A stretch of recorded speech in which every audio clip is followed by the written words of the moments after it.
you. We're gonna go ahead and get started. If everybody could join us. Yay for starting on time. Yeah. Yay for starting on time. Yes, ma'am. Grab your food, grab your drinks. You are welcome. You are welcome. Just because my voice is limited tonight, I don't have a microphone because we want to make sure that those who are joining on Zoom don't have the competition of the mic and my voice. So the first thing that I want to do is we begin. And please, the front seats are for whoever sits in them. Look at you, you're like, Fozzie, it's for you to sit. If the seats are open, you're welcome to sit in them, please. So good evening to everybody. Good evening. Hi, how are you? Good to see you. Do we have any first-time attendees either on Zoom or in community tonight? First time that you've joined us at a Deaconess meeting?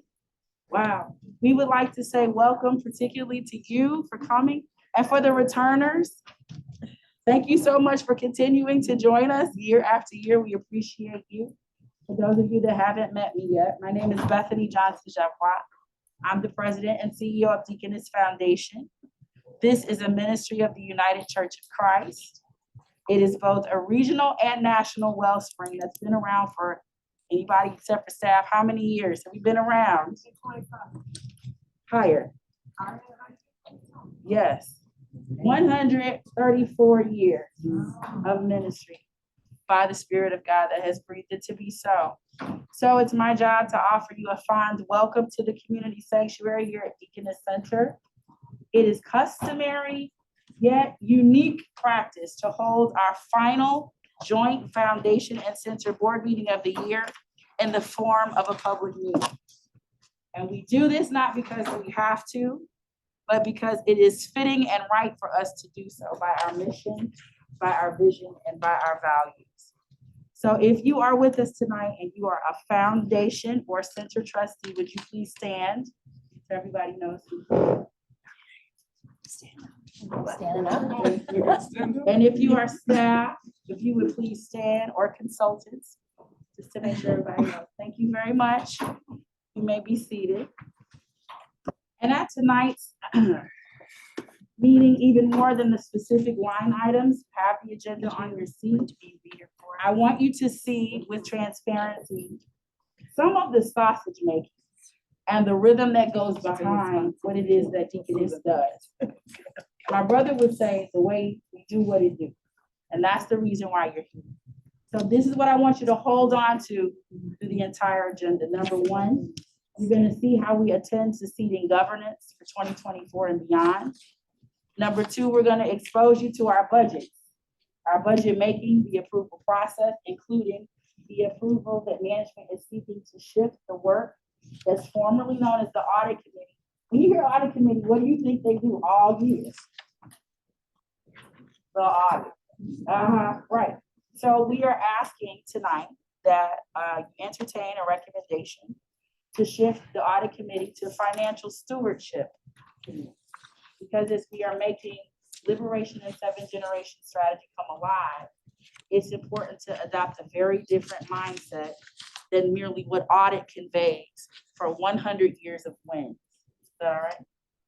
The third thing for tonight, I want you to pay attention to, please. You'll be apprised of significant endeavors that started off as mere dreams. And now tonight we're able to report on dreams actually manifesting in living color. The first one is Deaconess Foundation's Institute for Black Liberation. Just the words alone ought to make you shake. So we're going to talk about that tonight. And the second one, thank you to the Regional Health Commission partners for being here.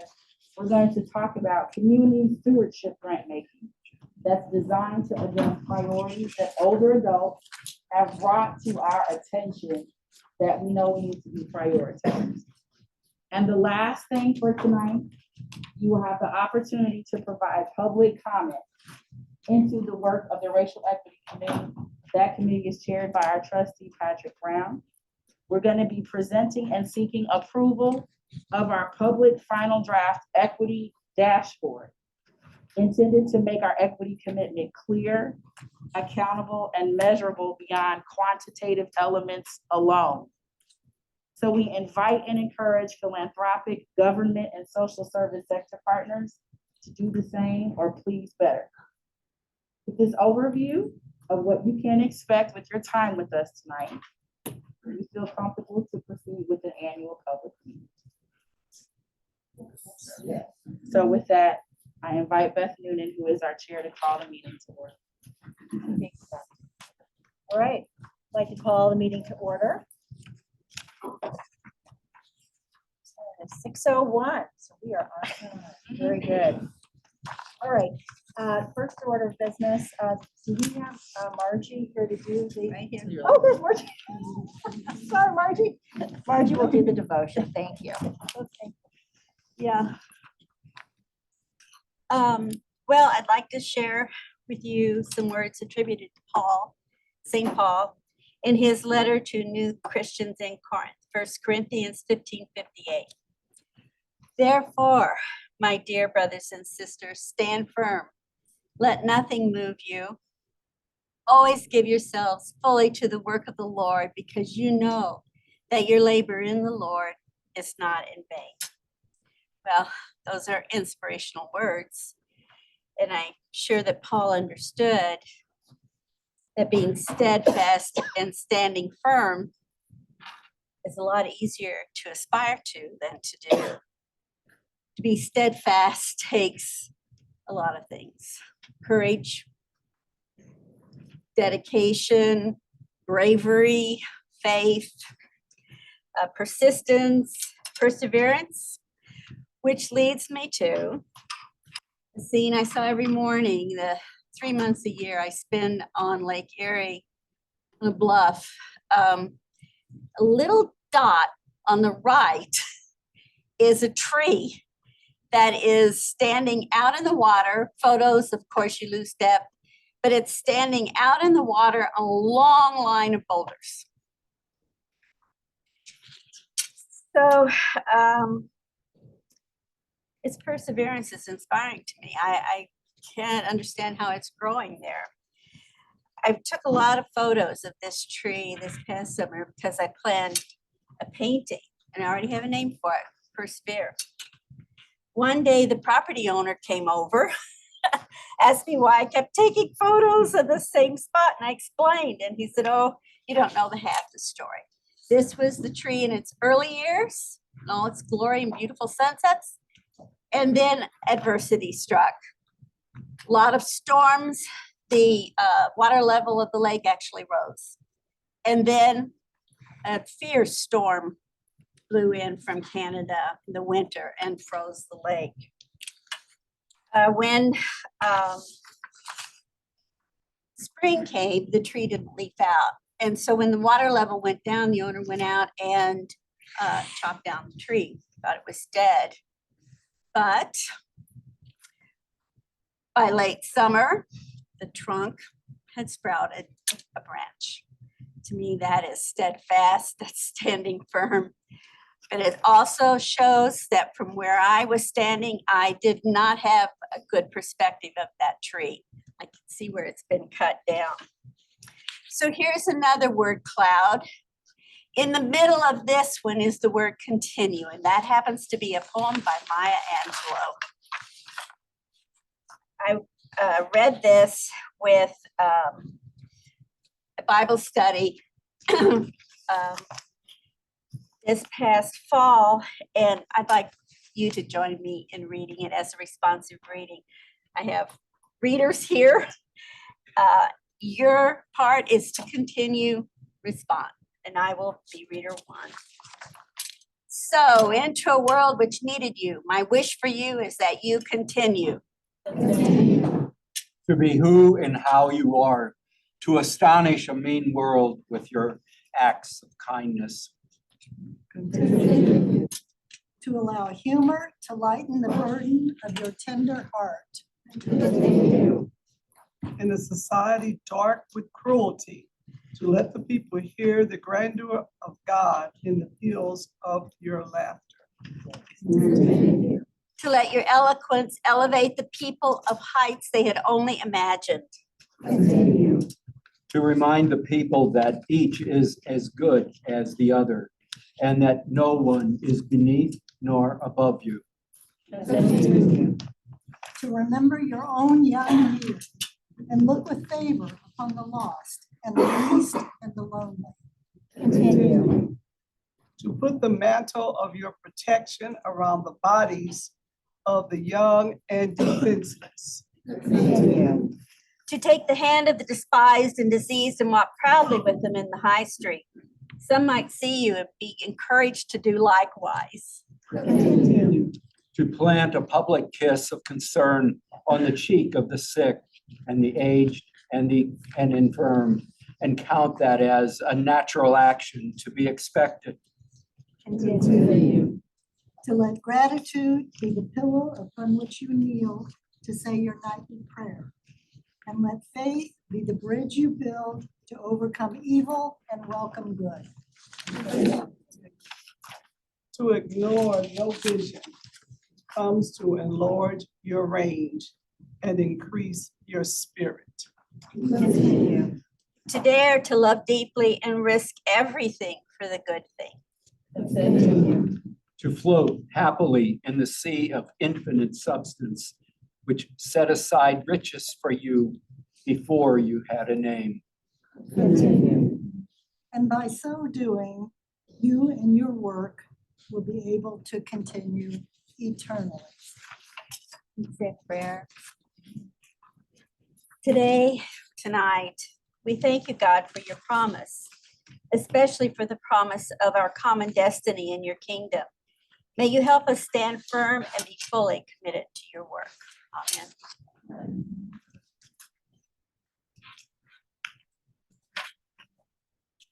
Margie. Lovely of you to be here, James. All right, I have to apologize. for everyone who has one of them.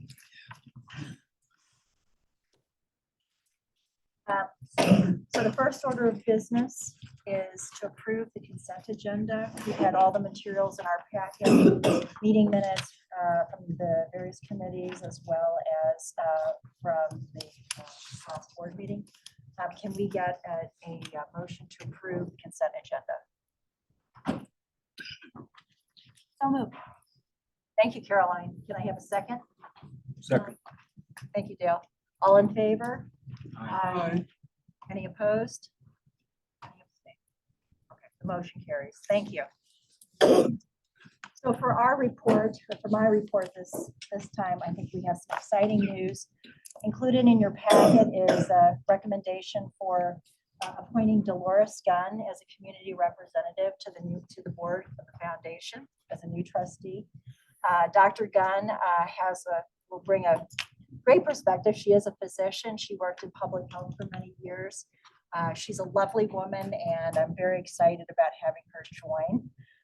So that is one of our components to the approving the new board of new trustee. Additionally, in your board packet, we have a slate of officers who are currently serving, and we are looking for the foundation's trustees to approve extending their appointments for the upcoming year. And as a note, the trustee board terms are in the packet. Additionally, we do have a reappointment of Audrey Ellerman to the Deaconess Center for Child Wellbeing as a director. Thank you, Audrey, for continuing on. And then we have officer reappointments again for the Deaconess Center for Child Wellbeing. I think. Do we have any questions or comments? Does anyone share anything about the appointments or concerns or excitement? I'm excited to be working with these folks again.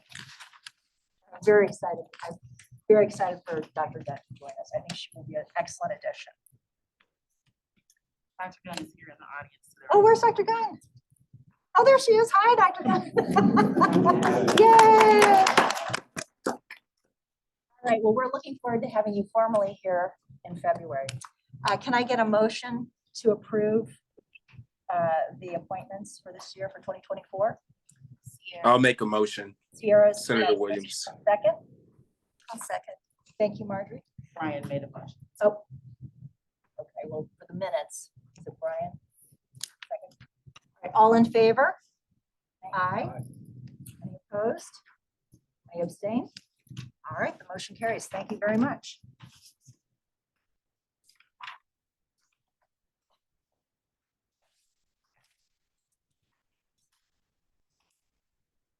get on to the president and CEO report. After we go to the pages that reflect a recommendation coming from management. The format for the public audience, so they can follow along, we use a bar that outlines the situation, the background, and the recommendations. That is what our trustees are looking at right now. The situation, Deaconess Foundation Board of Trustees has two standing committees, the Racial Equity Committee and the Audit Committee. Management recommends revising both the name and the scope of work of the Audit Committee to the Stewardship Committee. Part of the background, that in light of bringing the committee's work into alignment with our new strategy that calls for working for the generations, there is a need for the foundation's governing structure to reflect this strategic direction. If you approve this tonight, the responsibilities would be broadened from what has happened in the past with the Audit Committee to a looking forward. I'll give you an example of what that means. The Financial Stewardship Committee would collaborate with the president and CEO to make certain the foundation's initiatives and operations are adequately financially resourced, which may include identifying new revenue streams, developing long-term financial forecasts based on anticipated future direction and economic trends, and advising on the annual budget. I'll turn it over to Beth if you accept this recommendation. Thank you. Any questions? Take a wait, need a motion to approve. Second, all in favor? Aye. Aye. Any opposed? Any abstained? Motion carries. Approved. Thank you so much for the approval of the bylaws. I think that's going to go far for the future of our strategic direction. At this time, Matt O'Dani, our Vice President of Operations, is coming to walk us through our fiscal year 2024 proposed Deaconess Foundation budget, followed by the 2024 Deaconess Center budget. Thanks, Matt. Thank you, Bethany. First off, I have to apologize. Those of you that are watching it on screen, there's nothing wrong with your computers. The glow you're seeing in the right is the back of my forehead, the back of my head that's reflecting the light in the room. So just want to note that. This time of year, it's time to approve the 2024 budget. To prepare the budget, the president and CEO and her direct reports met monthly from April through September to determine how to best allocate our financial resources to achieve not only our goals in line with the strategy, but also to be a good steward of the resources that we have been given. We like to say that the community are the moral owners of our mission, and we've stated publicly that we want to be around for the next 7 generations. So that means walking a tight line, walking that tightrope of making sure that we have dollars available for the community now, but also for future generations. The team desired to be good stewards and also be responsive to the needs of the community. The 2024 budget for the foundation projects $5.5 million in revenue, with $3.6 million coming from the foundation's investment portfolio and $1.6 million coming from the foundation's restricted funds. The remaining revenue is from grant contributions and grants. And as a recovering fundraiser, I can say this, although we do not actively fundraise, if anybody wants to win Powerball this weekend, we will happily take your contribution. The revenue projections are based on our stated spend rate and the historical growth rate of the investments portfolio of 8%, as well as our intentional efforts to spend down our restricted funds. Our revenue projection is approximately $1 million less than it was last year because we do not anticipate additional grant funding in 2024 that we received in 2023. And we have distributed a significant portion of the short-term restricted funds that we were managing. On the expense side of the ledger, the 2024 budget calls for spending $2.5 million in initiatives such as grant making, advocacy, partner trainings, and convenings. That's money that we directly share with the community. It also cares for spending $1.6 million for our restricted funds for nursing scholarships, senior services, and the Institute for Black Liberation, which we'll hear more about in a few minutes.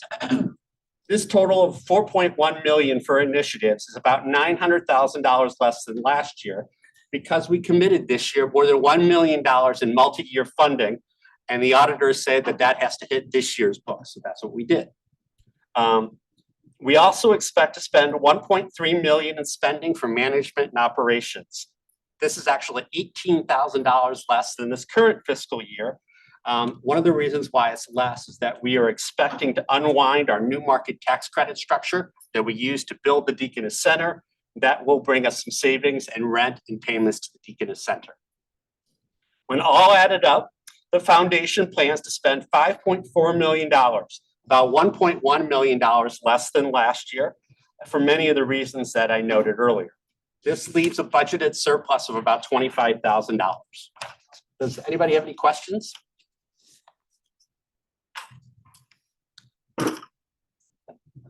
Beth, I'd like to ask the board to approve the budget as presented.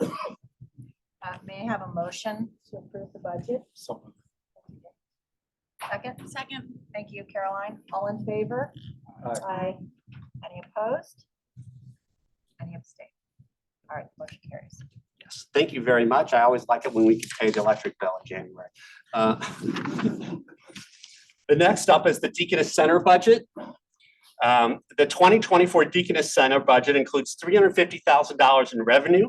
You may say, how does the Deaconess Center get revenue? Well, the Deaconess Foundation rents it from the Deaconess Center, so therefore they pay rent.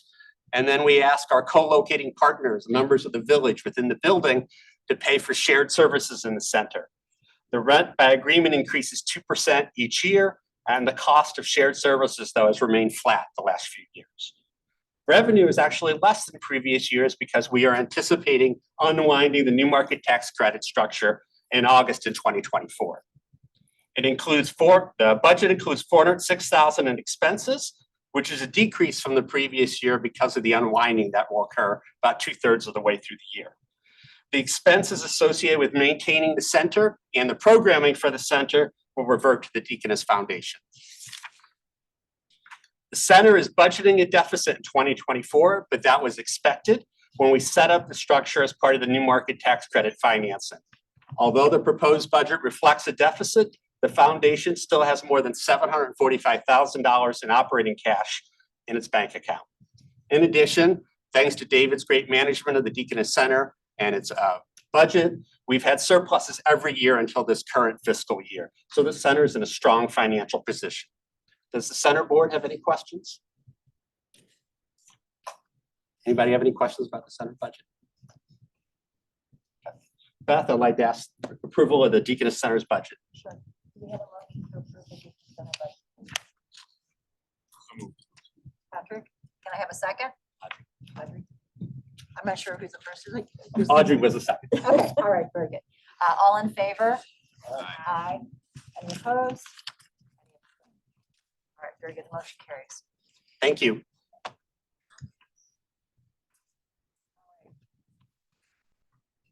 Very good. Bethany, do you want to introduce or go ahead? All right, very good. All right. Well, I'm very excited. We have Rudy Nickens and I believe is Tammy Braun here? On Zoom. Tammy is on Zoom. They're going to provide an update on the Institute for Black Liberation. And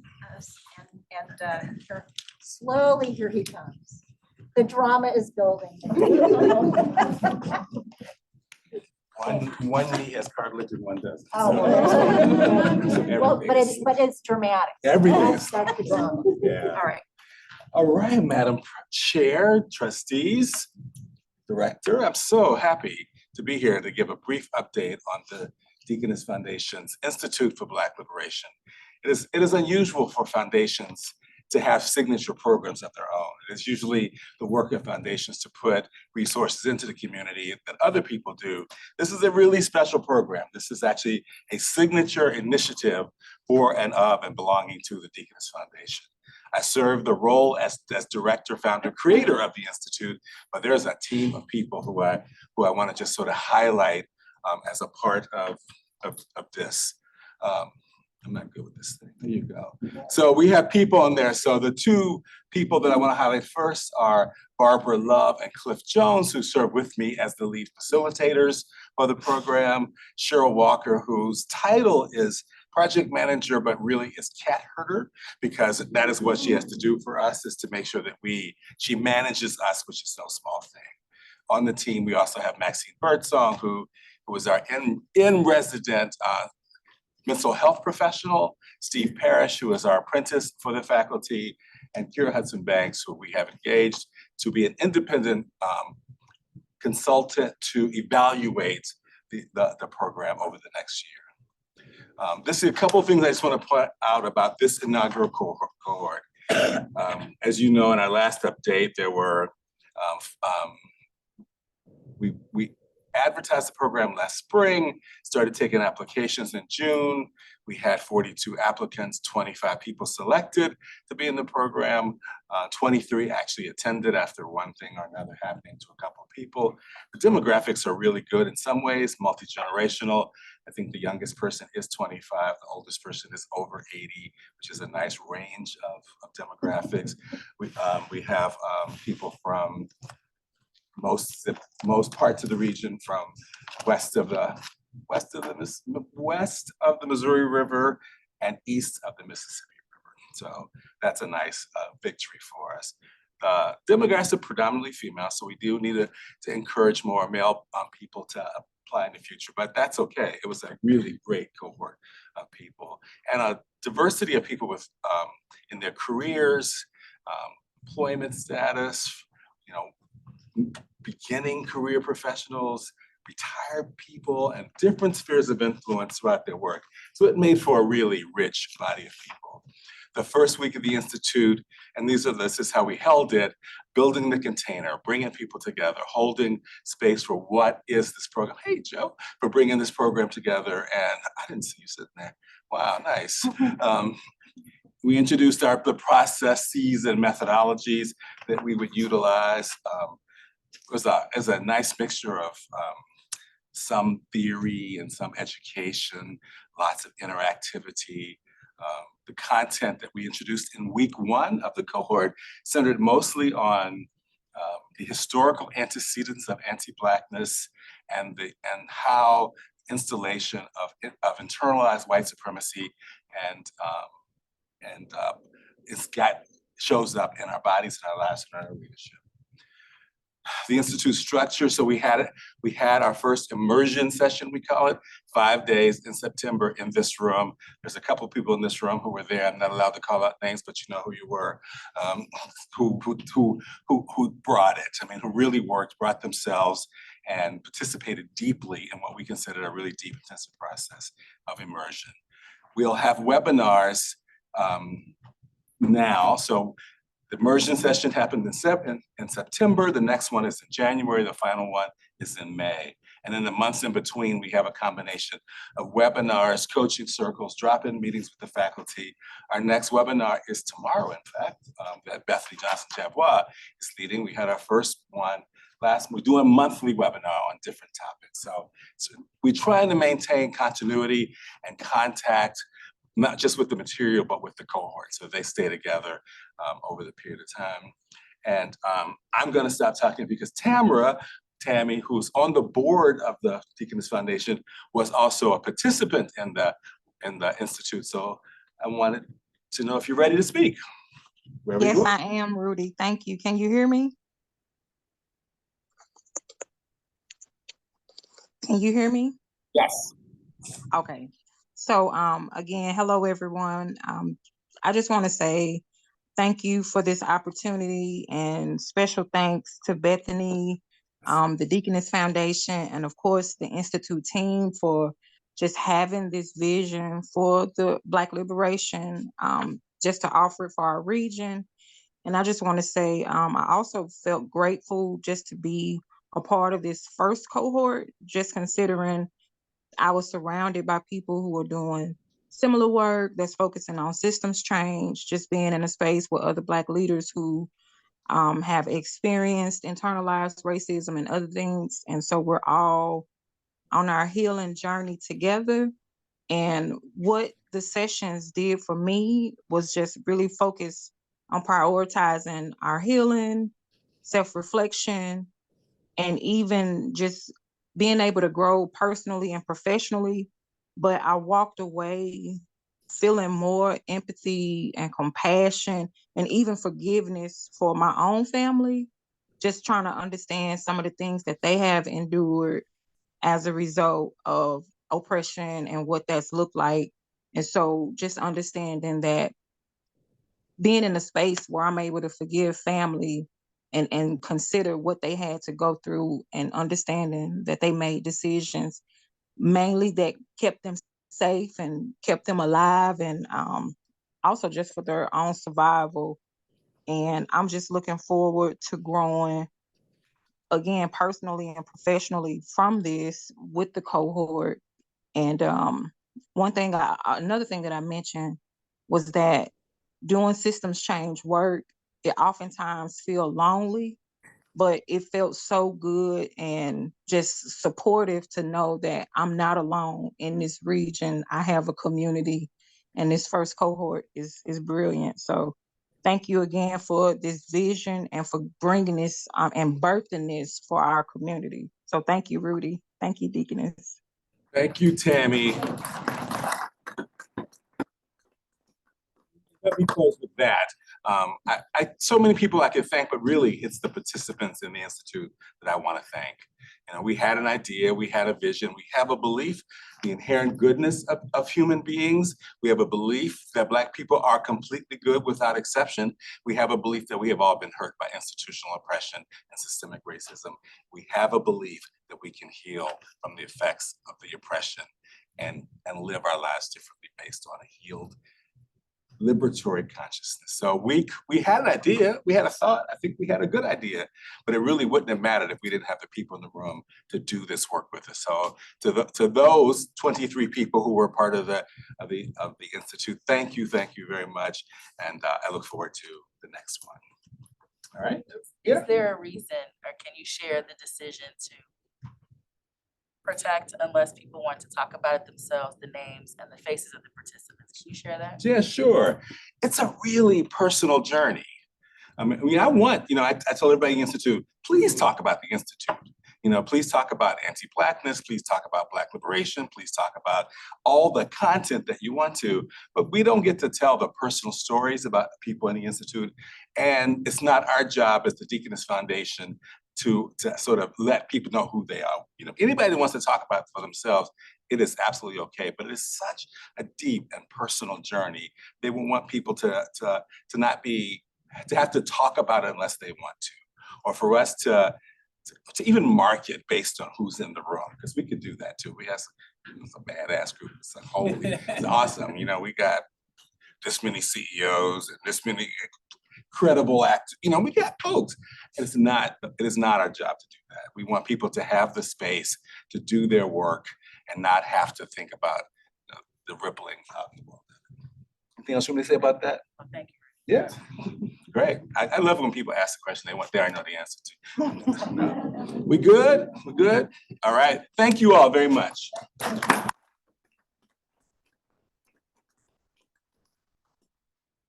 think actually though, we want to make sure that if you are interested in being a participant in a future cohort, we have a little QR code up there. Please feel free to take that down, that information, and you know who Rudy is now. So you can let us know if you have a desire or interest to be participating in a future cohort.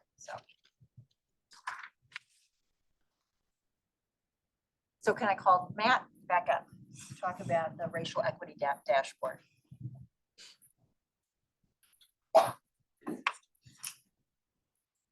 Thank you, Beth. So as you may know, Deaconess has two standing committees of its Board of Trustees.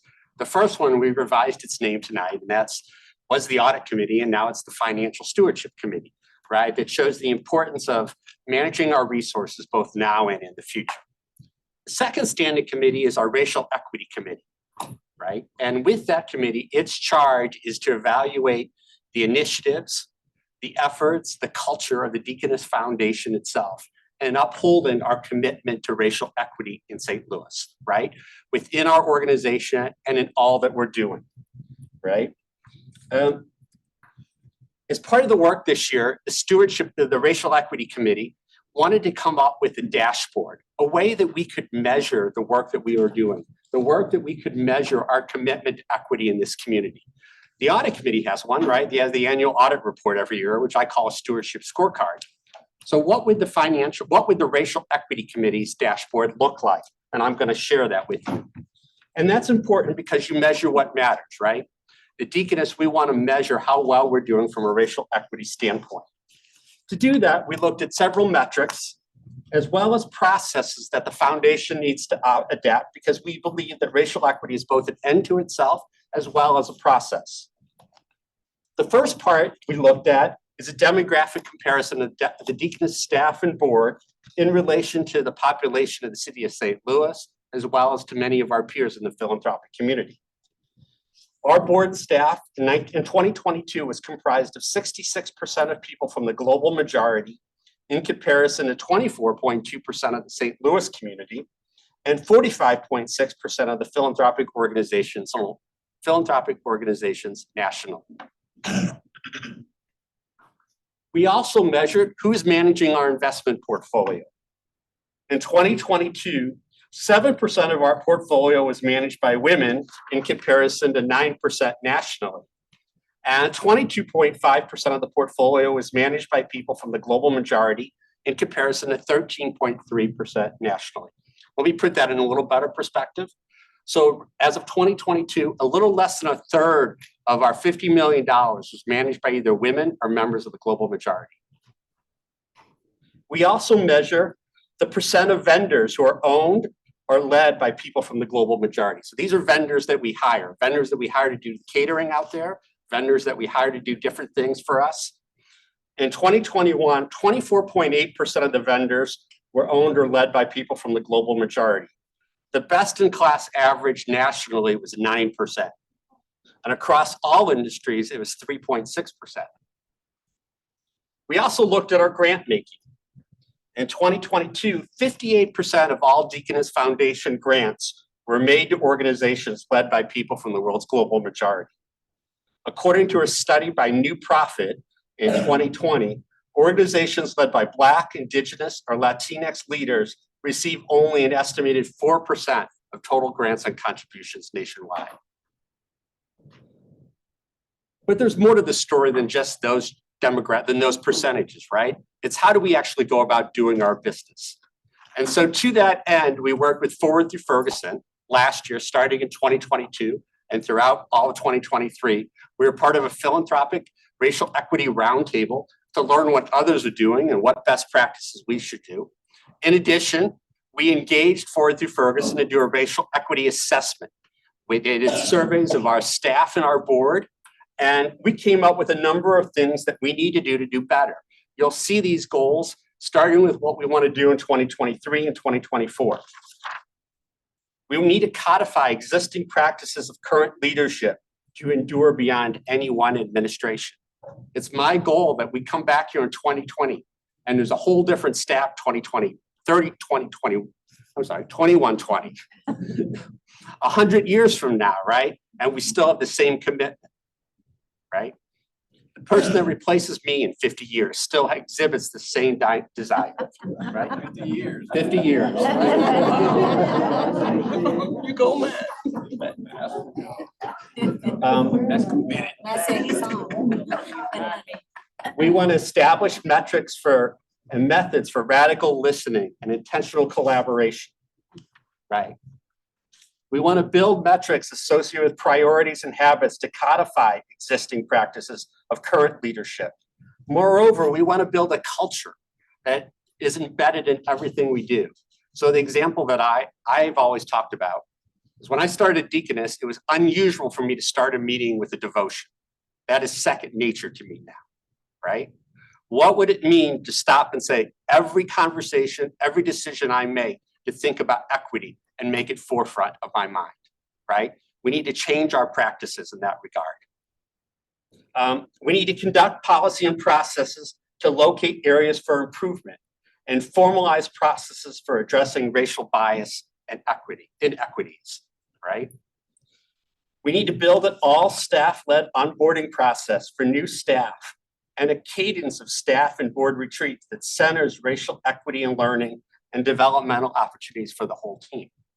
So just sharing broadly, right? When a new trustee joins the board, we spend 30 minutes with them explaining the finances, right?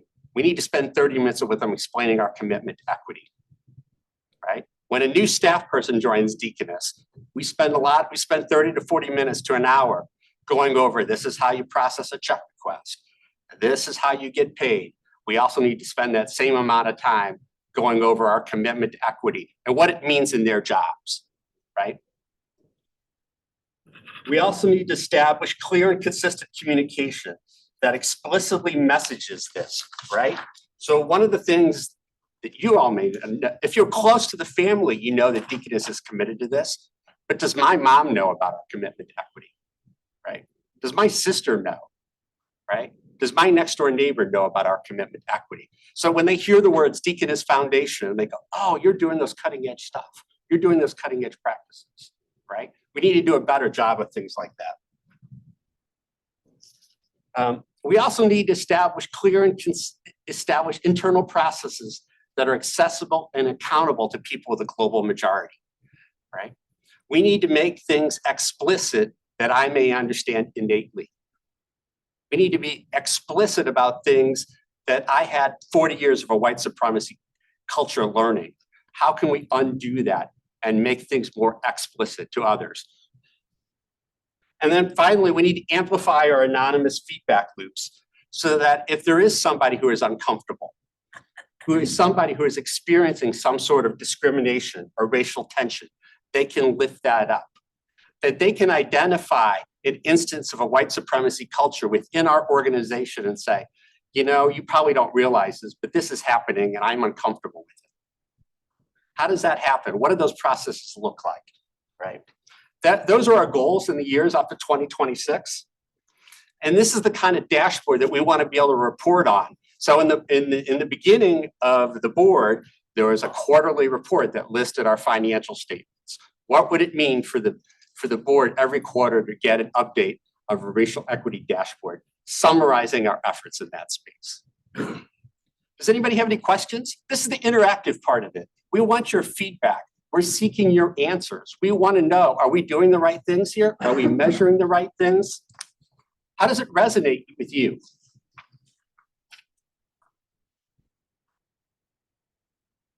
Justin.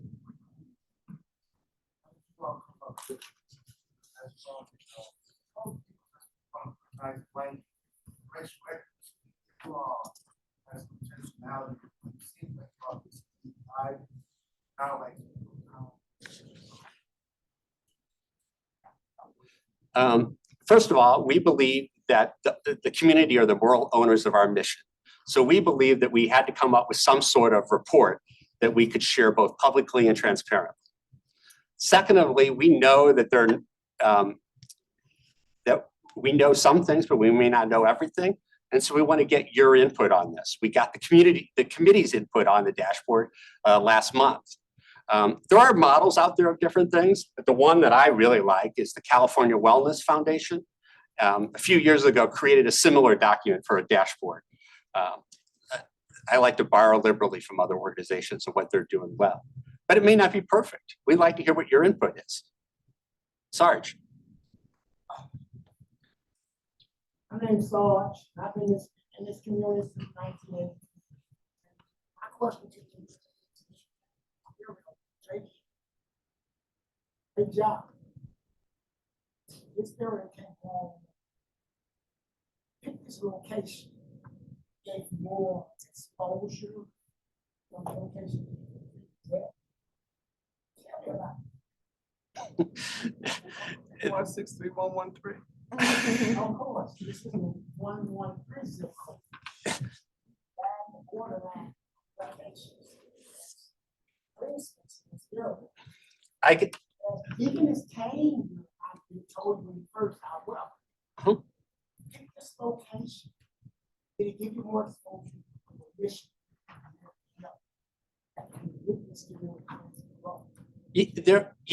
There are a couple of reasons for that. One is we were in downtown St. Louis, and we were in downtown St. Louis for 20 plus years, almost 30 years. And downtown St. Louis is nice, but there are no families. There are no children, right? In downtown St. Louis, I could go months at a time without seeing a school bus go by downtown St. Louis, right? So we wanted to be a space in community with people that we are serving. I'm gonna make a joke. We're a health conversion foundation, right? So one of the first things you do when you're at a healthcare center, right, is you take the temperature. You take someone's pulse. Well, you can't do that in a high rise at downtown St. Louis. It's only by being in this space that we can accurately take the pulse and temperature of the community at large. And only then can we adapt and grow and respond to the needs of the community. Bethany, since she's been here now 2 years, I guess it is, a year and a half, right? She talks about the will of the spirit and the will of the community, right? Well, we can't learn the will of the community when you're sitting on the 12th floor of a high-rise building in downtown St. Louis, right? The other thing that we wanted to do was we wanted to add something to a neighborhood that we were moving into.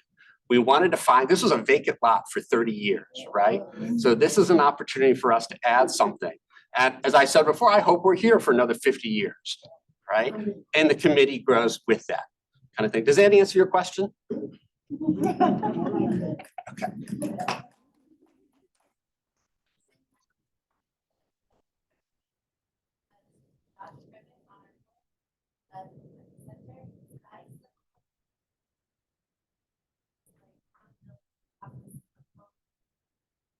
Great question, Josh. The other thing we propose to do is publicizing it on our website. That way it'd be accessible to our community and so forth. The hope is that, you know, we would learn from how people respond to it and so forth. Does that work for you, Josh?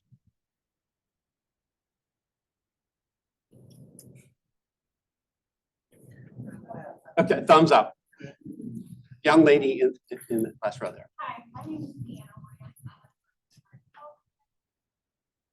They may have answered my question, but work on this. And I was wondering, other sectors, education, health, all like this.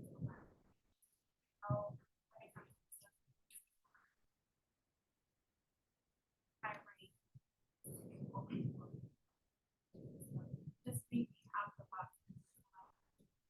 That will help. I think we're open to all collaborations in all sectors. Our mission is the health and well-being of the community, right? And so to do that, you're going to have to partner. We're going to want to go further together, if you will. So whether it's mental health, whether that's physical health, whether that's economic, right? All of those are social factors which determine the health and well-being of a community. We very much take a social determinants of health perspective. But we also understand that we want to be intentional about putting our thumb on the scale to fight anti-Black racism in our community, right? And what can we do to do that? And so identifying those factors to look at that. Does that help answer your questions? I invite Bethany or Constance to chime in some more, who are more on the front lines from a programming standpoint than I am. I would just add to it, and then I'll ask Patrick as the chair if there's anything he wanted to comment on. Sorry, let me stand to the people in the back here. That when we say racial equity, by virtue of that, that is intersectional equity. So as we attend to the canary in the mine, the original sin, we also know that comes with that, how people identify, how they show up, how they live in the beloved community is something that we honor. So we don't choose one identity over the other, but in fact, this is the approach to getting us the collective win that we're searching for and doing it in an accelerated pace. That is the desire. And when we don't meet that, we're going to tell you the truth. And when we do, we're going to thank you for helping us to get even further in the mission. Question? Some examples of some partners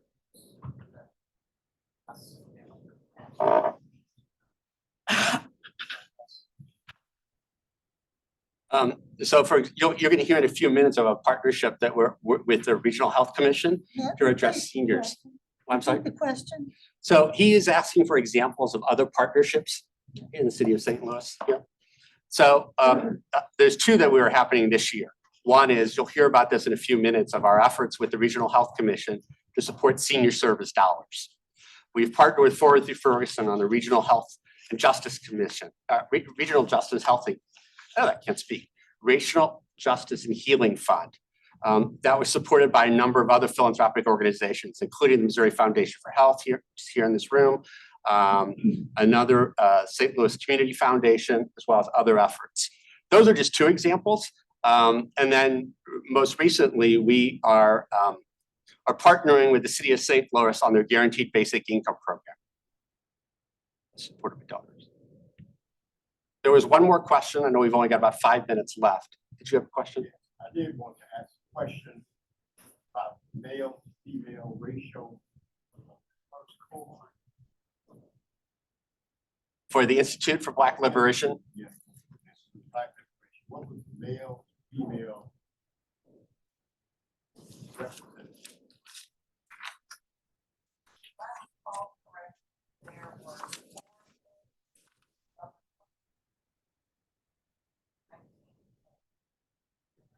So we are missing something. We're missing something. Have you all had an opportunity to discuss why no males apply for that? And to try to put some meat on the bone of class with dudes and our young men. Black men. I'll direct it to the leaders of the Institute. I hear the question, I'm sorry.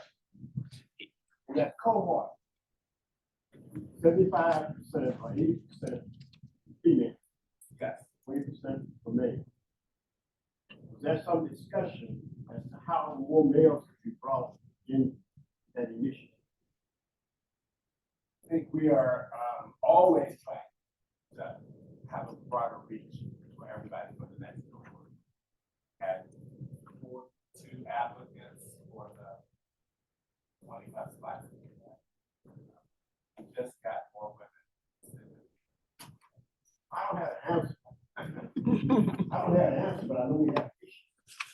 I'm gonna say that next cohort, I'm fairly confident it's not just gonna be on Bethany Israel. That's a spread the word that there are 23 people who are finishing this cohort. Make sure their lives and maybe, just maybe those who have finished the cohort might make it their interest to find some male. That's my. Have more help. Thank you for your question.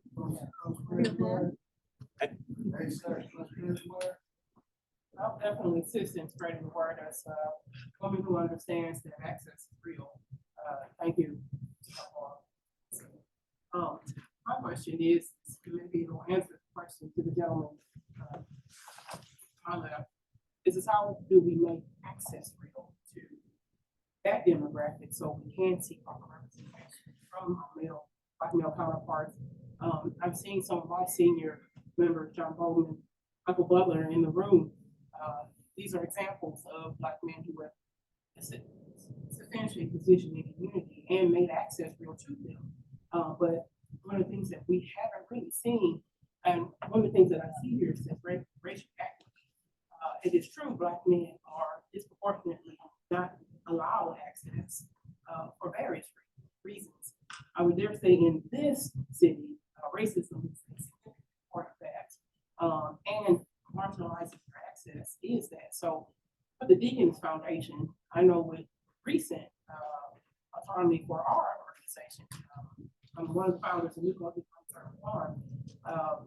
You guys have recently offered us funding so that we can continue our mission, broadening access to community. My question for Deaconess though is how do you extend access broader than that, so that our mission goes broader than even what it is that I've heard today? Because we do know how to address closing that gap for Black men and women.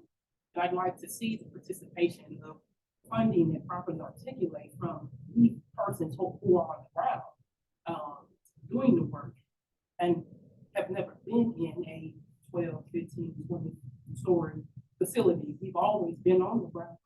Yep. So how do we continue a broader perspective of that $5 million continue and have women like myself facilitate that? That's a great question.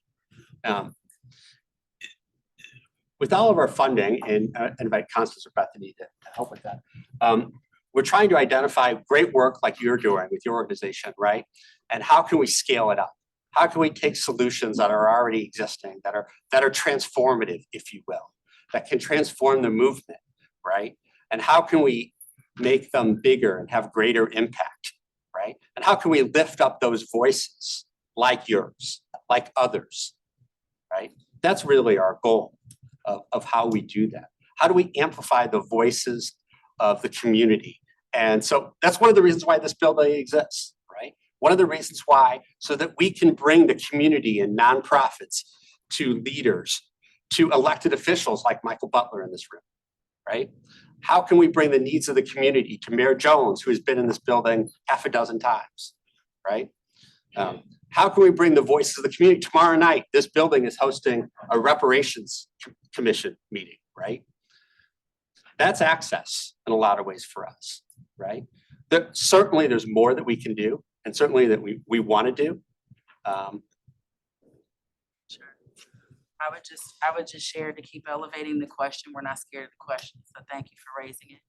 We learned in our analysis that prior to my ability to join, 98% of the grants that we did disseminate and give out were in the city of St. Louis. So we looked at our strategy and we said that the circumference of our service area, we love the city of St. Louis, is also broader than that. So instead of inviting people into the space only, which is great, not taking away from that, and thank you to the front who was saying how important it is that we are here. Thank you, Sarge. We're also evangelizing, going out into the highways and the hedges and getting to know people to build relationships with, to learn it ourselves. And so when we speak to you, when we come into your neighborhood, come into your office, we're asking those specific questions. Who don't we know? Who should we know? Why should we be thinking about partnership and relationship? And lastly, yes, we do give funding away, but there are partners in this region philanthropically that give so much more away. So what are the ways in which we can partner with philanthropy across the state, influencing them to do as we are doing and encouraging a path forward? That's really the amplification of access and dollars, not only what Deaconess can do, but what we can agitate and lovingly call people into beloved community to amplify their approach as well. I think the more that you come and ask those questions, the more that we will answer. And we follow up. I think one thing that we're committed to doing is when we make promises, we try to keep them. And if we don't, we're honest about what's going on so that we can follow up with you. So there's mechanisms. I'm going to ask you to stay connected tonight. You'll see Delisha who's in the back of the room. She is one of many of us who thinks about how we go out into community. Bethany as well, Constance as well. That's our approach. That's the way that we're going to amplify our input. And lastly, when we cohort people into learning, we ask you to come together into a new initiative that we'll have called the STL Sandbox. That means that not only do you receive funding as an individual organization, but we amplify access by having us all think together, including Deaconess, in a systemic, structural way over the next 3 years to say, how can we truly make the metropolitan region better in actionable ways? This is a pilot. It is new, but it's calling a lot more people into the family than we've been able to do in the past. That's just the start. We got one last question. Okay, I would like to know, will the grant funding be opened up more to grassroots organizations?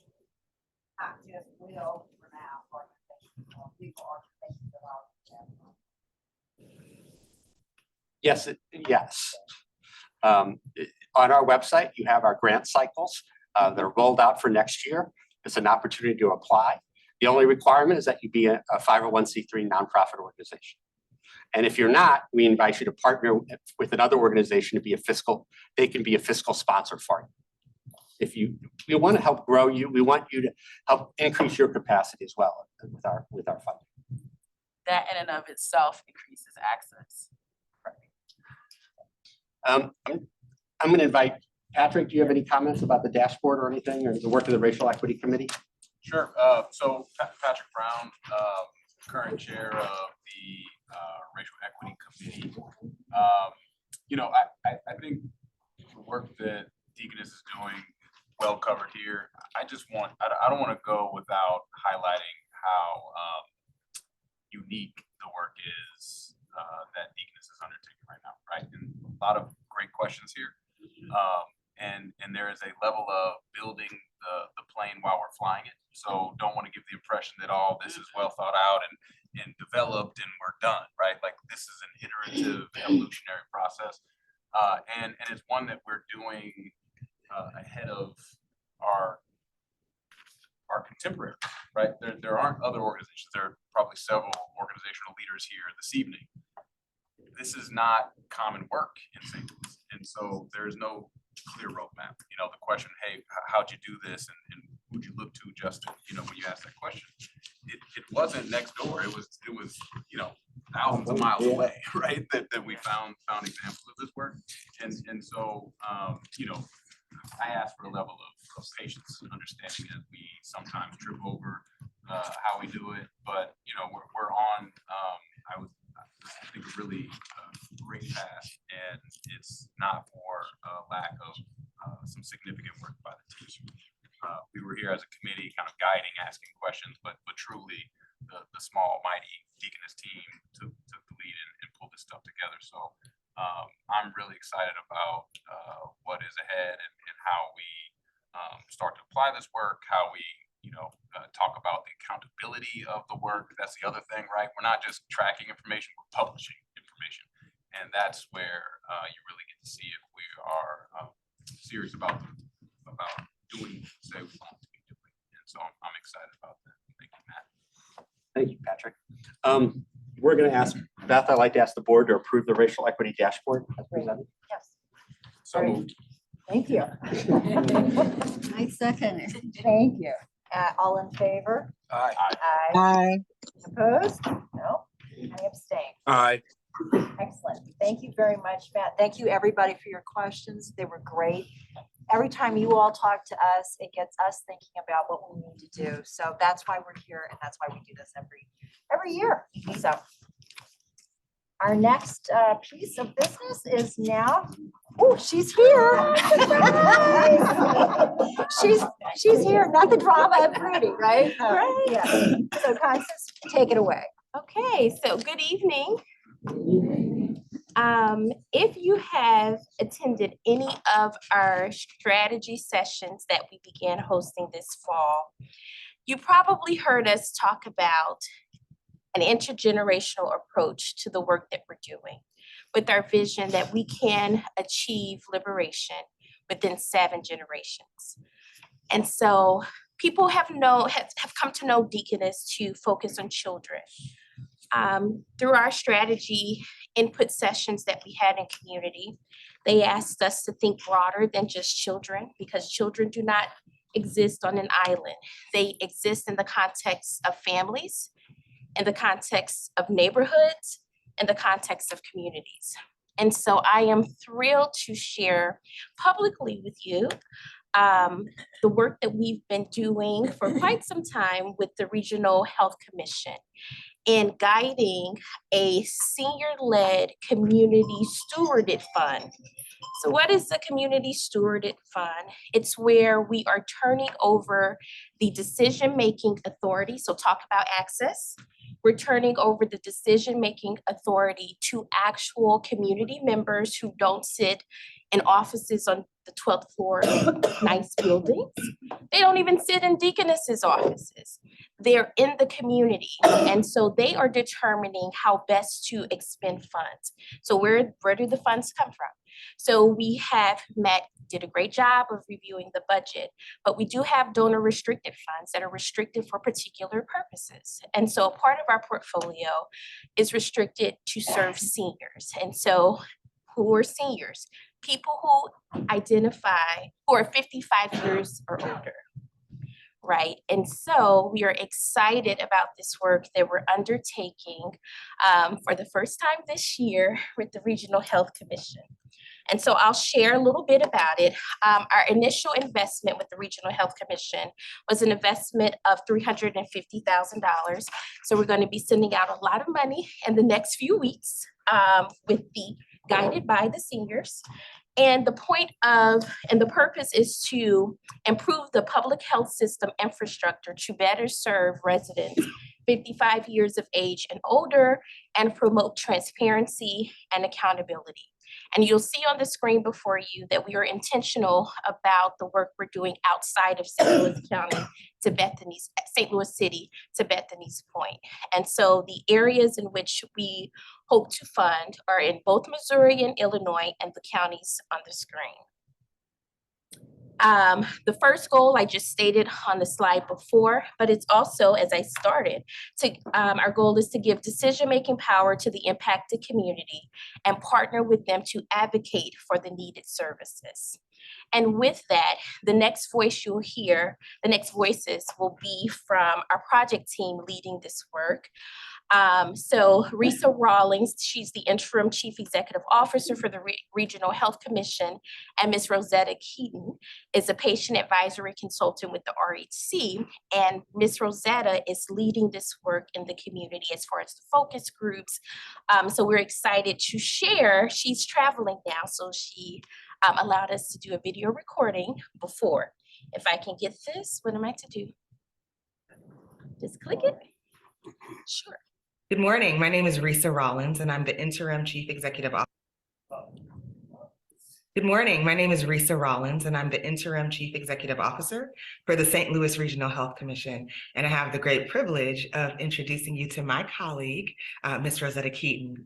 Can you introduce yourself? Yes, hi, good morning, good afternoon, evening. Hi, everybody. I'm Rosetta Keaton. I am working with the Senior Project for the RHC. Thank you. So I'm so excited about this project and for the opportunity to ask you some questions about it. And so they're simple questions. And what I'll start with is, what is the Seniors Community Fund? The Senior Community Fund is a fund that was given to the RHC to look at issues that could help seniors to live a better life and to be happier and more independent. Awesome. Thank you. And what is the significance of a community-led senior advisory committee? The significance of a community-led advisory committee is that we get to have seniors and people who work with seniors develop and know some of the things that seniors really need and want, not from somebody else's perspective, but from the senior's perspective. Beautiful. And what's the anticipated impact of the fund for seniors in our communities? You know, our community often needs a little help in being able to be independent and to live as vitally as they can as seniors. And the impact that we will make will be tremendous. It will help seniors to realize some of the dreams and thoughts that they had and have as seniors. Awesome. And the final question that I have for you, Ms. Rosetta, why is this work particularly important to you? That's an easy one to deal with, but hard to put into words. I'm a senior. That's the first part of that. I'm a senior, and I'm so happy that I get to talk to seniors and ask seniors to know what it is that we want and what we need from our perspectives, from us making those decisions, and not somebody making those decisions for us. Beautiful, thank you. So you heard it from Ms. Rosetta, senior herself, the importance of creating access and giving power to those who are most impacted. So when we say that, we really mean that. And this is an example of how we're committed to turning over funds and have community actually decide which organizations are best serving their needs as they are now. And so I would like to welcome both Risa Rollins. She's, like I said, the interim chief executive officer for the Regional Health Commission, and Blessing Kubi, who's the strategic initiatives director and is anchoring this work with the RHC.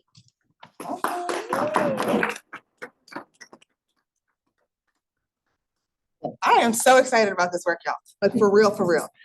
A couple of things that I just want to point out before I stop talking and let Blessing take the floor because we're in capable hands. What I appreciate about this partnership, or like I like to borrow the words from our friends at Dorothy Ferguson, radical collaboration with Deaconess, is that we are building off of something that existed and giving it a little bit more teeth and making it specific to our community. So years back, the St. Louis County Department of Public Health had a participatory budgeting project that they tried, like a little intervention through Recast. You may have heard of it. So we said, okay, we had federal dollars and we came up with a model. We figured out what worked, but didn't. And so now is an opportunity for us to think about existing problems in our region and how do we continue to capitalize on and build on what we've learned, right? The lessons learned, the dollars that have come to our region in ways that continue to be impactful for our community. Point two that I want to make is that we've been talking about 7 generations. We've been talking about the importance and the impact of intergenerational knowledge and communication.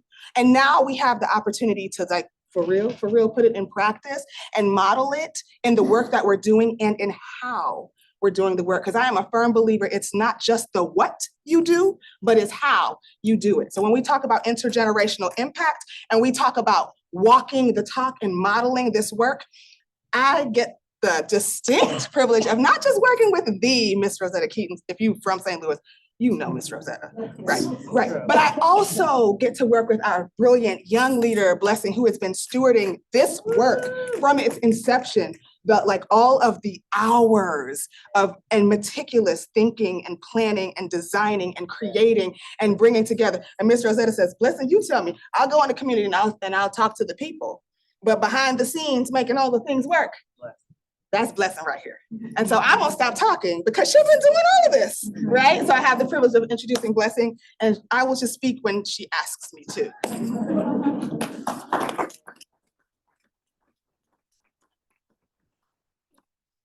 All right, well, thank you. That was a lot, but I'm excited. I'm excited to be here with you all today to really tell you about this process. It's been pretty amazing. As you can tell, I am not a senior. And it's been really nice just sitting amongst them and hearing their stories. And one thing I learned is that they have a lot of stories to share and they just want people to listen to them. There's a lot of wisdom in seniors. There's a lot of things that we can take from them, myself as a youth, to kind of think about what am I looking forward to? What are some areas that I need to be thinking about as I get to that point? And just also thinking about the seniors in my life and being able to listen to them and the stories that they have and some of the gaps and disparities that they're experiencing. So today I'm going to tell you guys a little bit about the development of the Senior Advisory Board, how it came together. We're going to talk about the focus groups and surveys because we learned so much from them. We're going to talk about how we created the grant and then the releasing of the funds and the review process. And if I talk fast normally, so let me know if you need me to slow down or if there's anything you want me to repeat. Okay, so first and foremost, the purpose of the Seniors Advisory Board was to bring together both seniors and organizational leaders with invaluable expertise and experience to help inform the equitable distribution of funds for senior services in identified target areas. One thing that I want to focus on is this invaluable expertise and experience. Again, bringing the people who are mostly impacted to the table and having them help us navigate and direct exactly what it is they need and how we're going to approach the issues that they're facing. So we wanted to make sure we had those organizational leaders that are working in and out every single day with seniors to kind of help us identify the gaps in those systems, but then also have the seniors that are also experiencing it at the table to tell us what's working. Because sometimes maybe those stories don't connect, the perspectives don't connect. So it's important to have both of them there. On that board, we had total 20 members. A lot, and we still have people who want to join the board, so that's very exciting.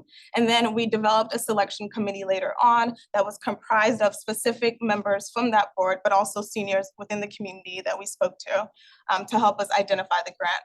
And the purpose of this selection committee was to help us distill through the applications because we had so many, and then bring together a core that we'd like to bring to the overarching seniors board and then have us review, which we did yesterday and today. And it was a very great experience. So many things, so many comments were shared. Next thing is our in-person focus groups. So the biggest thing that we learned from this focus groups, which is also a barrier that we're trying to address, is the the barrier that transportation poses. So initially, our idea was to go to libraries. So we posted flyers in multiple areas, specifically the ones that we wanted to target, and we found that it wasn't a great approach. Seniors don't have rides to come to the libraries. And if we're posting it, some seniors don't even go to the libraries to be able to see that we're offering these focus groups. So what we ended up doing was actually going to them. So going to living facilities, adult daycare centers, and things like that where seniors frequently, where they go frequently. And we learned so much. We conducted focus groups between the months of August to September. And in total, we were able to have 16 of them and talk to over 145 seniors. Additionally, we put the survey online because we knew not everyone would be able to actually attend in person. And it was really great to be able to see that 59 individuals wanted to share their experience. So overall, we got input from over 200 seniors.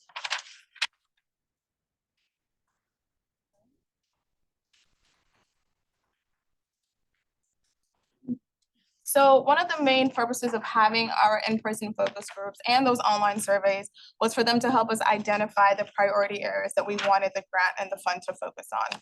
There are a myriad of things that impact seniors, so where do we start? So we wanted them to specifically share their experiences with us, and based on those experiences, we were able to pick 3 specific areas to focus on. Some of the areas where we went to speak with seniors were St. Peter's, St. Charles, North City and County, South City, Jefferson County, East St. Louis, Alton, West County, St. Clair, O'Fallon, Venice, and other counties. And I wanted to mention 2 specific groups. I consider them outlier groups.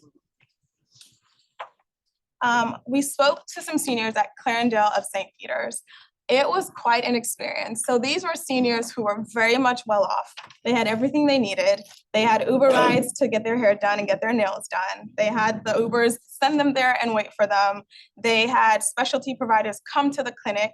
Honestly, when we asked them what was missing, they said that they wanted more shrubs and greenery because there was a lot of sunlight in their area. And then when we went over to East St. Louis, it was a completely different story. They had nothing. In fact, they were going to neighboring counties basically to go bowling or to go see a movie. I think one lady specifically said the only thing that they have in East St. Louis are strip clubs or something like that. I don't know if I could say that, but I said it. And it just shows you what's missing. And honestly, a lot of the focus groups that we spoke with, their stories were much more similar to the seniors in East St. Louis. But it's interesting to see that there are so many people, or at least a subset of people who have so much, where they're, the only thing they want is more greenery and parks and things like that. And then we have people who have literally nothing or very little. And I want to go back really quickly, I'm sorry. For the board members on the senior advisory board, I wanted to kind of note some of the organizations that the individuals were coming from. So we had Aetna represented, really great partner. They helped us put together an education fair trying to bring specific resources to the seniors that were impacted by the flood that happened, I believe, December of last year. We have Ponybird on the board, Voice STL, SIHF Healthcare, that's in Illinois, the Alzheimer's Association, Deer Valley Hospice, Haven House St. Louis, St. Andrews Senior Solutions, Health Vision, Senior Services Plus, and Independence Center. And it's so exciting to have individuals from that Illinois side.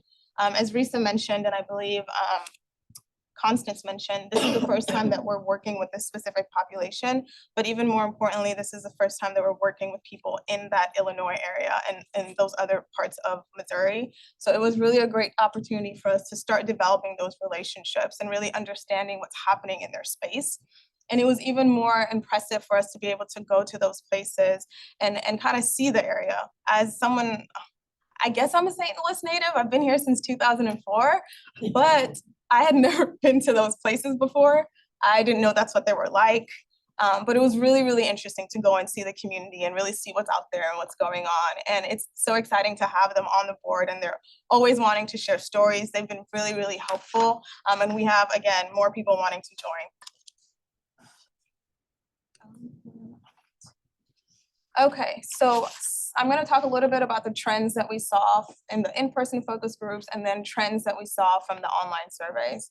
So from those in-person focus groups, we were told multiple times that their needs were not being met. Some didn't have access to medical appointments, specialty care providers. Transportation was a really hard thing for them. Many of them had to go to different areas to be able to access the services that they needed. There were significant barriers navigating senior services. A lot of people needed more support. They wanted clarity when it came to legal matters and documentation. There was less economic stability. I'm pretty sure everyone there was making less than $50,000 a year.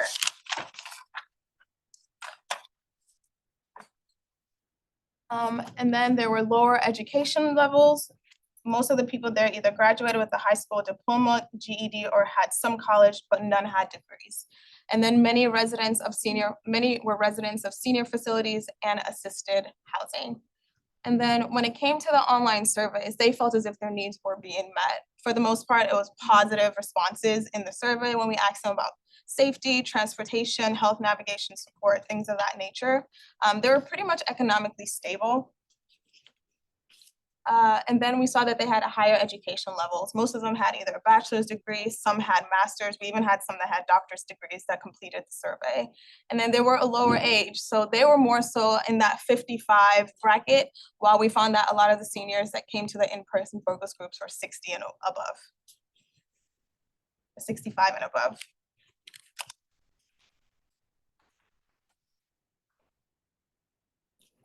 And then just some quotes from the in-person focus group. One person said that I would not have any idea where to go if I had a mental health issue. I don't know of any mental health facilities or where to go for that health service in North County. This was a very similar experience to most of the people that participated in those focus groups. Another thing that I found from the focus groups were that people were scared to share their stories about how they were struggling, or they felt as if they were able to get certain things, so they should be thankful of those things and not ask for more. There was one focus group that Ms. Rosetta and I attended, and we actually left crying, I think all of us. And it was so sad to see how people got, or at least some of these seniors got so used to having so little that they felt as if that was the norm. So again, these were really, really important things that we're doing and conversations that we're having to know exactly what's going on. And then a remark from the online survey: the activities in the community cover health, culture, social, and etc. I enjoy attending social dances and volunteering activities. These activities allow me to maintain my physical vitality and meet many new friends. So again, it was positive, and I think it's important to have positive perspectives because that means that we are doing something right, and there are a lot of organizations out there trying, so it's important to note that.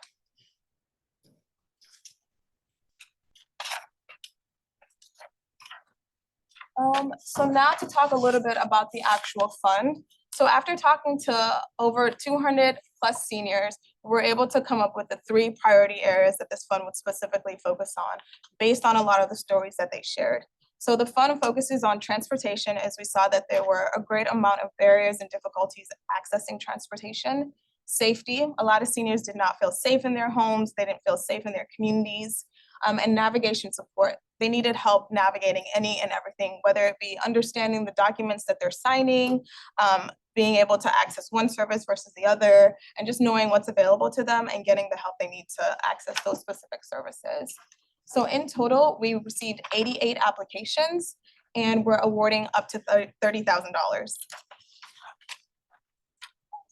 Yeah.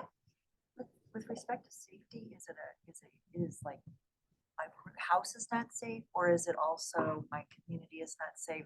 Which is it? Both. It's both. Could you repeat the question? So Go ahead. She was asking in regards to safety, is it that my house isn't safe or my community isn't safe? And it's both.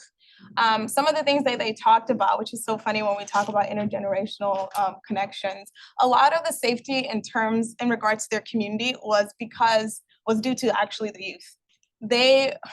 They felt as if a lot of what was going wrong in their neighborhoods and why they didn't feel safe was because of the youths that were in the neighborhood. And one question that we asked them in the survey was, if there was an opportunity to engage deeper with youths, would you basically raise your hand to say, I do it? A lot of them said no. And if they did say yes, there had to be specific guidelines, or they had to work with a specific subset of the youth, which are children, basically.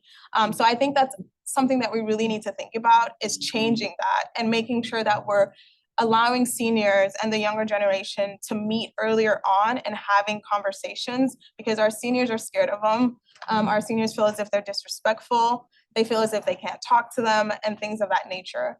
And then when it comes to safety in the community, it was a lot of just drugs, gun violence, and things like that. And then in their homes, like, you know, maintenance, overgrown trees, things like that.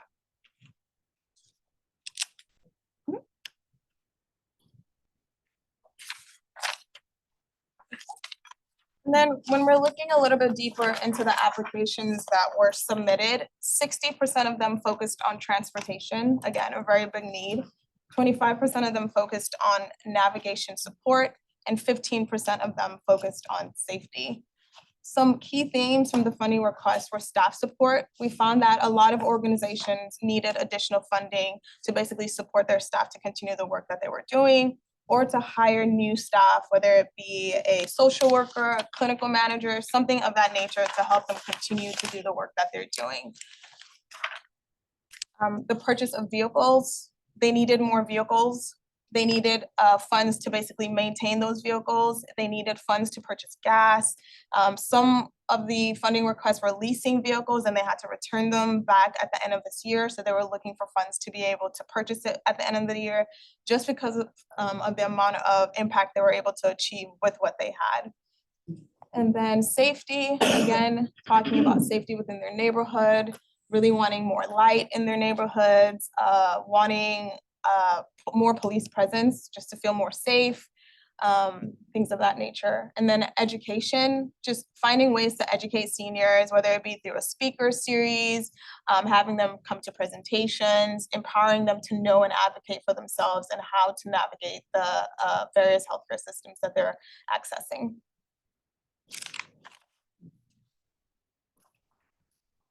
Oh, wow. That's the end, but it's been great overall. Like I said, we've learned so much from them. We actually met yesterday and we met again today, and it's just crazy to see how excited everyone is. I mean, we spent 4 hours yesterday going through 88 applications and we were able to get down to 40, and we're still trying to get out of that 40 bucket, but it's just exciting to see how everyone's so involved. And some of the comments that we're getting is that they haven't participated in this process to this extent or this level before. And it's really exciting for them to feel as if they're really making a difference and they're really being able to choose what happens to the seniors that they're either working with and providing services for, or as a senior that they'll be able to benefit from. So I guess I'll take questions and comments now. Oh, yeah. Thank you all. Thank you. Just learned a lot. Thinking about the first, talk about the difference between those that live in St. Charles County versus those that live in East Louis. I like to challenge who's ever. How can we do something similar to like the Prime City do in the city? Build on the south side, build on the north side. Can we create a world-class senior center? And I look at all the data that you all shared. Our seniors don't even get a modern stamp. Their places look like the projects. It's blue paint, a lot of paperwork. Right? But when you go, I'm using my iPhone. Months ago, we had to take my grandmother wanted to move to a nursing home, right? She said, I want to go somewhere every year. I don't want to come in the building and I smell humans. Right? So she said she wanted to go look at the one that's by St. Gary's. But that's like independent. And you know, but she's like, why can I come live here? And my dad and had to explain, you know, but it ain't strong enough to live here. And ours is not in, right? Think about places during the daytime. Think about like you always talk about sports and things of that nature. Only place I know for seniors to go to is Miss Holly's place on the south side, maybe Friendly Temple. But there's nowhere in the region, like we got rec centers, there's no city owned, county owned. And we think about how seniors don't have a lot. Like somebody talk about mental health, right? How many seniors do not have internet access? My grandma don't know nothing about cell phone. Yeah. You know, she don't use TV remote. That's like it, right? Show them how to use apps. That's our responsibility, right? Like, how do we create that type of space that helps bring those once trendsetters, they brought the telephone to us, to the 21st century and have things for them versus giving them something cheap and affordable for them just to do to make them shut up. You know, nobody really cares about them until it's too late. Yeah. Or it's something tragic. And everybody's doing a lot of planning in the region. I appreciate what you all are doing. No one's talking about building them space that has things that they need to where they go play things on. Yeah. What else they want to watch? Barney Fife? That's a great question. And I'm gonna tell you right now, I don't have the answer, just as I'm sure no one here has the answer. It's a big effort.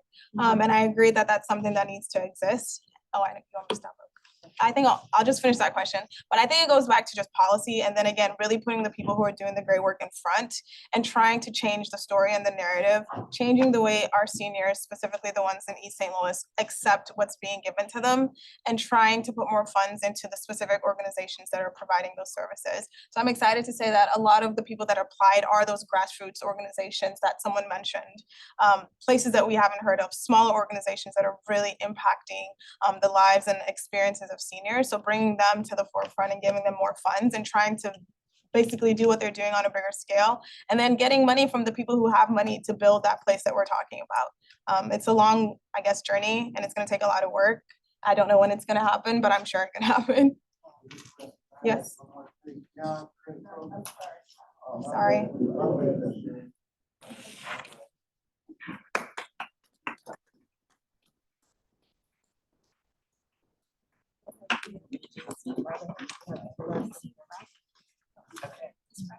Thank you all so much. Prior to adjournment, just want to recognize that we have boards that are also on Zoom, and for the participants who have been hanging in, all 13 of you, we appreciate you joining us. We appreciate you who are in the room. Good to see you, John, and to all of you, to trustees. We're grateful for your time and for the investment. We have stuff before you leave. Make sure you get your stress ball, get your other little pieces of information, so we don't have to take it back upstairs. We would be most grateful. Did you enjoy the food? Part of our commitment is to make sure that you take a card and that you support these businesses, in addition to supporting if we have leftovers. With that, I'll ask for the leader to adjourn. Yeah, may I have a motion to adjourn? So moved. Second? All right, we're done. Thank you very much. Wonderful job to the staff. We never have any discussions.